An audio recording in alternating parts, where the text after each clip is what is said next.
Hi நண்பர்களே, இது என்னன்னு பார்த்தீங்கன்னா பிரண்டை, நம்ம தோட்டத்தில் விளைஞ்ச பிரண்டை வச்சுருக்கேன். இவ்வளோ ஃப்ரெஷ்ஷாக இருக்குது, நல்லா பிஞ்சாகவும் இருக்குது. இதை வந்து நார் கூட அதில் இருக்காது, அந்த இலையை அப்படி சேர்த்து யூஸ் பண்ணலாம் நம்ம.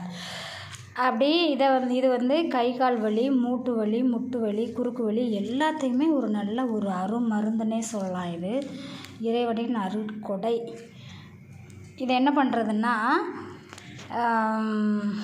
இதில் வந்து தண்டு வந்து நல்லா இதுவாக இருக்கிறதுனால, பிஞ்சாக இருக்கிறதுனால இதை வந்து நம்ம இதெல்லாம் இருக்காது, நாரெல்லாம் இருக்காது. அந்த இலையை கூட அப்படியே சேர்த்தே யூஸ் பண்ணலாம். நல்லா குட்டி குட்டி குட்டியாக நறுக்கி நல்லா வதக்கிடணும். நல்லா ரோஸ்ட் பண்ணி வதக்கிட்டு அதில் வந்து பூண்டு, காஞ்ச மிளகா, புளி, உப்பு, தேங்காய் அதையும் நல்லா ரோஸ்ட் பண்ணி நல்லா வறுத்துட்டு, இதை நல்லா தண்ணி சுண்டுற மாதிரி வறுத்துட்டு அரைச்சிட வேண்டியதான் துவையல்.